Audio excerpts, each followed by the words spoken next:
So the idea is engage in a process, realize that you got to let go of the outcome. And that was, in writing the book with Tall, that was one of the big things, because Brandon and I were completely used to letting go of the outcome. Yeah, it was practice for you. You already knew. Yeah, engage in a negotiation, see what happens. And Tall was like, we got to talk about goals. And we're like, no, because goals are limiting things. Like the more focused you're on the goal, the more tunnel vision you have, the less likely you are to see opportunity.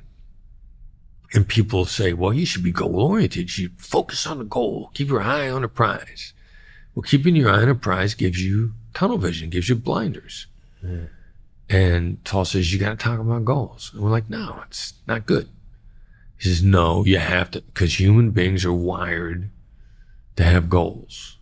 And so we said, okay, we'll talk about them, but then your goal is to exceed your goal. Like, all right, so this is, I failed unless I've cleared this optimal goal. Okay. And we'll put it in that context.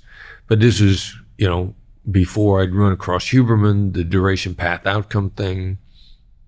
It was really the underlying theme of me working kidnappings, duration path and outcome. Bad guys got a duration path and outcome. Take them out of it to get the upper hand, but take them out of it gently, because they're going to feel disoriented. It's okay if they're disoriented, you just don't want them angry. So the whole idea of finding a black swan is going to be disorienting for the other side. The other side's going to have a goal too. That's why you got to use tactical empathy, the calibrated application of emotional intelligence, because I'm going to make you feel uncertain. And if I don't earn your trust, then that uncertainty is going to turn into anger. But if I've got your trust, you're going to be comfortable with the uncertainty, and you're going to go with me because you trust me. It's powerful. I think the not being attached to the outcome, right, is really powerful. I like the technique that you just said, which is like, hey, we got to talk about goals. And you knew Tall, he needed, that's something that he needed. And entrepreneurs need that, right? They've, many of them, not all of them, write business plans that have goals and outcomes. Right. Right.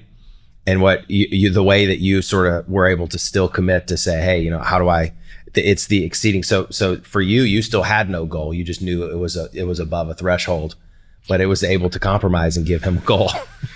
Right. Yeah, well, I don't like the word compromise, but we didn't compromise, but he made a point. And we didn't have a better way to articulate it at the time. And there's another guy that I'm working with these days too, Tucker Max. Tucker Max, interesting cat. He's written a bunch of New York Times bestsellers and has a company now that helps people write books. Scribe Media. And Tucker tells us this all the time. He says, the expert's curse is you've forgotten what it's like not to know. And so consequently, you want to explain things the way you currently think about them, which is really confusing for somebody who's just starting. You've forgotten what it's like not to know. And there are a number of books out there by experts right now that explain things the way they think about them now. And I read them and I'm just lost because I don't have your degree of understanding. I'm a beginner here.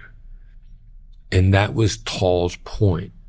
Beginners have to have an understanding of goals. Okay. When you become good at this, when you're at the martial arts term, the re-level, the shu-ha-ri, beginning, intermediate, and expert. At the re-level, you think in completely different terms than you did at the shu level, the beginner's level.